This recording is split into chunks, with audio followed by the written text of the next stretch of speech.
Have you seen a recent study claiming that an irregular sleep pattern increases our risk of a major adverse cardiac event like a stroke or heart attack? If this has kept you from sleeping well, then this episode of Heard Online is for you. We're going to take a look at the study and see that yet again, there is no backing for these claims in any shape or form of solid evidence. Furthermore, we're going to see this type of like conspiracy like finding that really makes us question where all this data is coming from. Stay tuned. Hi there, and welcome to Heard Online. If this is your favorite show on the World Wide Web, then welcome back. If you're new, then know that this is a series where we take a look at claims made about sleep on the World Wide Web to see if they are true or not. And today we're going to return to The Guardian, which has actually provided us with some amazing, some really wonderful episodes of Heard Online, which has made us really excited and glad. Today is not one of those.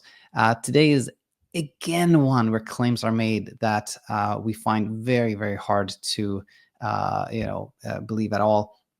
It was, in fact, a student of ours who brought this to Coach Christian's attention.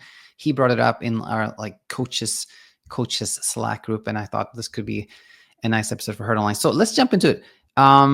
This is the article itself that our student was concerned about. It says irregular sleep pattern raises risk of stroke and heart attack. Study finds. In fact, I think we can maybe increase this a little bit so it's easier for us to read. And it says here, variations in time a person goes to sleep and wakes up strongly associated with higher risk of negative impact. Strongly, of course, is a subjective, but they found here that variations in time a person goes to bed, sleep and wakes up is associated with high risk of negative impacts. That, if we look at it that way, that's pretty neutral, pretty, just descriptive. But right away, the authors veer from this objective stance, and they say, here we go. So the author says, failing to stick to a regular time for going to bed and waking up increases the risk of stroke, heart attack, and heart failure by 26%, even for those who get a full night's sleep. The most comprehensive study of its kind suggests.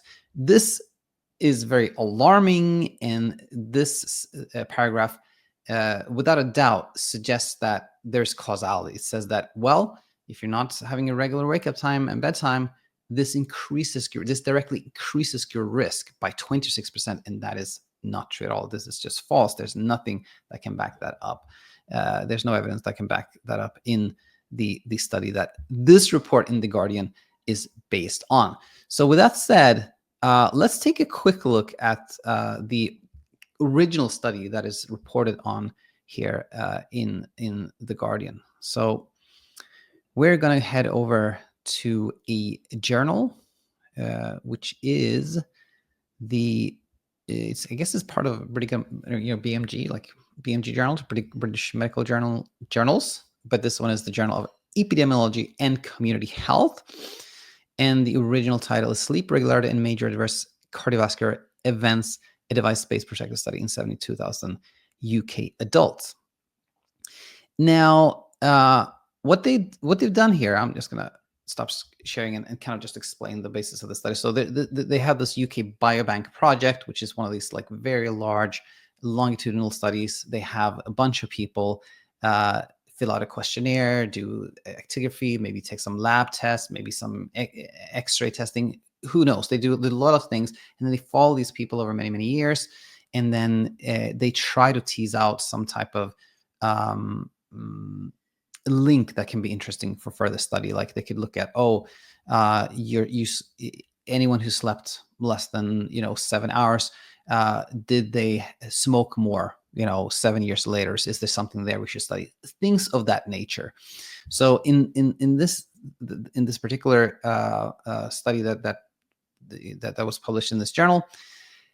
They had looked at 7 days worth of actigraphy data. So an actigraphy is like accelerometer, like basically movement-derived estimates of our sleep patterns. So they had people who were an actimeter for 7 days, and then they followed people for a total of 8 years to see if to just study their health. In this study, they looked at, okay, let's look at sleep pattern and major adverse cardiovascular outcome, and that was stroke and heart attacks. And I think they mentioned maybe one more thing as per MACE. Heart failure. So stroke, heart failure, and infarcts. And with that said, let's actually take a look at something really interesting. The only other thing I want to show you from the actual abstract is the following. So they go over kind of the overview of the study, which we'll look at a little bit more later, but this was really interesting to me. Let me increase the size here so you can read with me. The data availability statement here was, I think, super interesting. Here, data are available upon reasonable request. Data may be obtained from a third party and are not publicly available. The UK biobank data, the supported findings studies can be accessed by researchers on application. And again, it says the data supporting this finding is available on reasonable request. Okay, from Dr. Raj Kishore Biswas.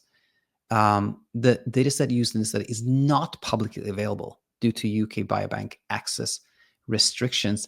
And I don't know about you, but when I see that makes me think, like, why? Like, why wouldn't they share their data set? Wouldn't sharing their data set support their findings? Wouldn't it be nice if a third party could go over their data set and said, yeah, they analyzed it very, very nicely. Everything is correct here. To me, when the data set is not available for review, that to me is quite sus. It's like, oh no, let's not share the data set because somebody may see what we actually did or how we actually interpret the data, right? So this was what I alluded to in the intro there about the conspiracy theory element here. Was like, why are you not sharing that? That to me made me a little suspicious. But with that said, let's go back to the Guardian and examine their reporting further. So here we are, Guardian, and we have, and now we can see why we can see clearly why this first paragraph is not true, because the nature of the study was not kind of a randomized controlled placebo type study where you can actually determine cause and effect. This was an observational type study. You cannot determine cause and effect using an observational type study. So this first paragraph is just untrue. Let's keep reading. Previous studies have focused on the links between sleep duration and health outcomes, with people advised to get between 7 and 9 hours shut-eye a night. That advice still stands, but researchers are increasingly focusing on sleep patterns, and in particular the impact of irregular sleep, defined as variations in the time a person goes to sleep and wakes up. So what the author here is saying is that sleep researchers are not looking as much as sleep duration nowadays. They're focusing more on sleep patterns.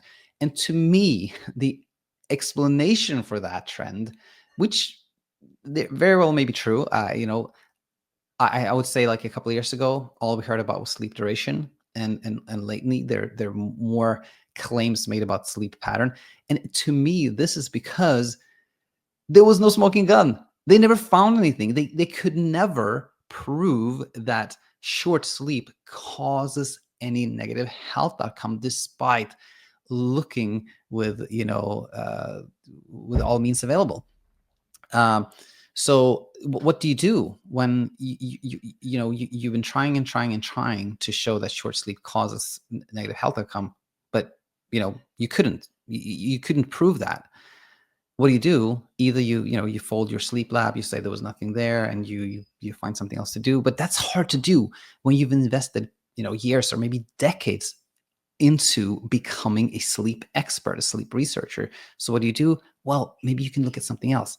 Maybe duration didn't pan out, but how about pattern? Maybe we could look at like sleep fragmentation or like circadian factors, something like that, and maybe we can show that these things actually have an impact on health, right? So that's how I interpret this shift. Okay, let's go back here. The new study found irregular sleep, going to bed and waking up at different times each day, was strongly associated with a high risk of major adverse cardiovascular events. Even getting 8 hours of sleep was insufficient to offset harmful effects of consistently varying uh, wake times. Nothing new there. The research published in we already talked about this. And like before we go further, let's talk about like how can we explain this? How can we explain that they did find this association? If it is like if their data set was actually like kosher, right? We don't know that, like because their data set is only available upon reasonable request. So firstly, we don't really know if the what they reported here was an accurate analysis of their data set, right? That's kind of part number one. Number two here, which I think is interesting to ask oneself, is does 1 week of sleep represent how we permanently sleep, right?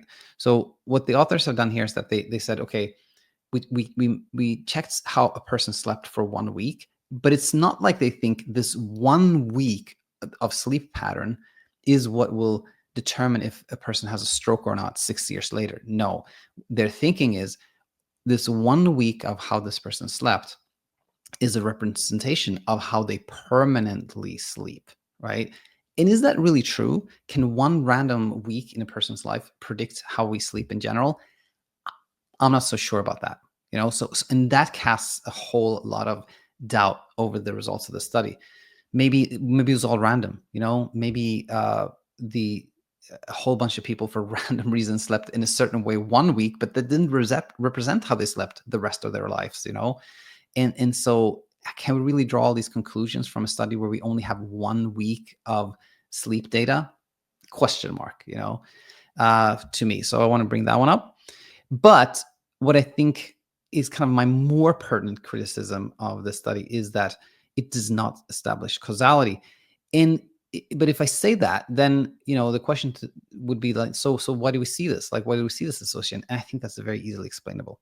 So when we have a major cardiovascular event, like a stroke, heart failure, myocardial infarction, that's not something that just happens overnight. It's not like we're very healthy, living our lives, and then suddenly we have a stroke. That's highly unlikely. Most of the time, it's a disease process. It's something that happens over years, and oftentimes we have a minor cardiac event preceding this. So, for example, we may have like a TIA or a transient ischemic attack preceding a stroke, right? Or we may have angina pectoris preceding a cardiac infection. We may have minor cardiac infarctions preceding heart failure, right?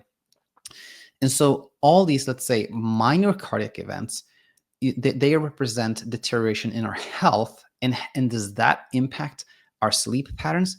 I have no doubt that it does. Of course it does. Like somebody who has had like a TIA and a minor cardiac infarction, like, and health disrupts our sleep. Like it's highly unlikely that it wouldn't. If somebody who has a lot of health issues, we wouldn't expect that person to sleep in a like consolidated way and without disruption, right? So just as we when it comes to sleep duration, we can explain that a person may have less sleep in total because of their health issues. Same thing is true for sleep pattern. Of course, health issues will impact our sleep pattern. There's nothing strange about that. So that, to me, is a very obvious explanation for these findings, if they are true, right? If these findings are true, they're easily explained by the fact that health status can lead to disruptions in sleep, or like impact of sleep patterns, right?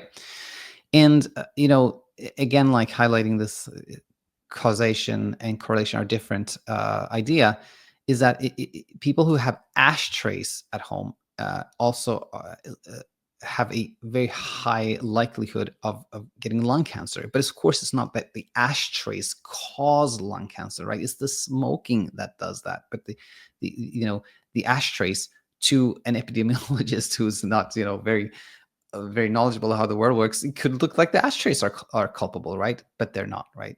So again, I see that sleep here to me is completely innocent. Like sleep has nothing to do with health outcomes here. And so, yeah, we talked about that. Now let's go back and talk about kind of maybe the final topic, if you will, here. So the lead author here, Dr. I guess Chaput, I don't know, of the University of Ottawa said, we should aim to wake up and go to sleep within 30 minutes of the same time each night. But he's saying that after he just stated that the study did not establish precisely how close you have to get to bed, the same bed and wake up time. Only that the further away you are, the higher risk of harm. So again, the study itself did not establish any type of like numerical criteria, but the leader there has no problem saying like you should do this. You should aim for 30 minutes, something like that. Beyond an hour's difference each night and each morning means irregular sleep. Somebody decided, the closer to zero variation, the better. I think that's kind of very harsh, like basically saying like you should aim for perfection, right? You should aim for perfection. No, but then saying no one is perfect across the whole year, and if you don't have regular sleep for 1 week or 2 days, it's not going to kill you. Very strong language, right? But if you repeatedly have irregular sleep 5 or 6 days a week, then it becomes chronic, and that's a problem. All this is very, very alarmist to me. And then maybe like final thing we can say here is that in the end of the study, they do say that this is an observational study, and as such, could not establish cause and effect. Exactly, right? And the researchers acknowledge various limitations, but they conclude that the findings suggest that irregular sleep was associated with the risk of cardiac events. And finally, here says, our results suggest that sleep regularity may be more relevant than sufficient sleep duration in modulating major cardiovascular. Where does it say? There's something else where it says that. Okay, maybe this was in the study itself. Yeah, I think they said that. Oh yeah, this is okay. I'm going to share this other screen with you because I read it in the actual article. Let's take a look at that. Here it is.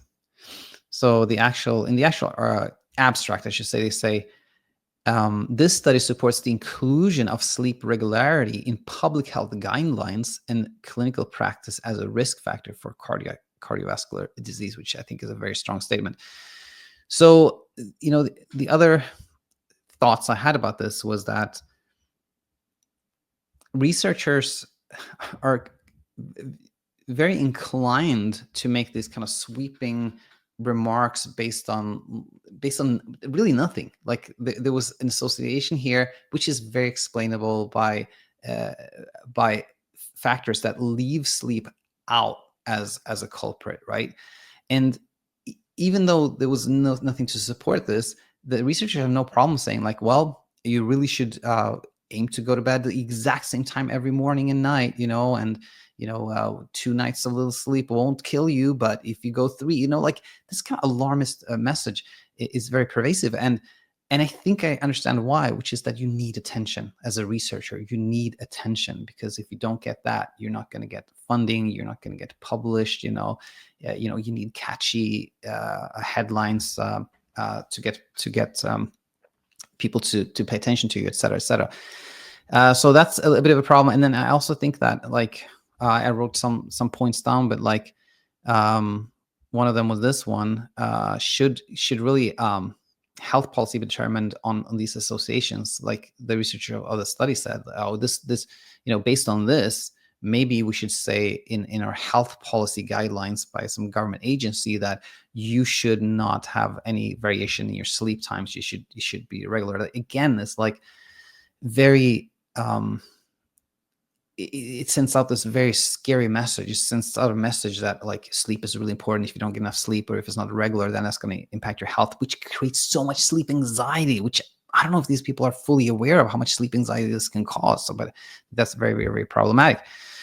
So with that said, let me make sure I got all my points across. One, we talked about that. We talked about that.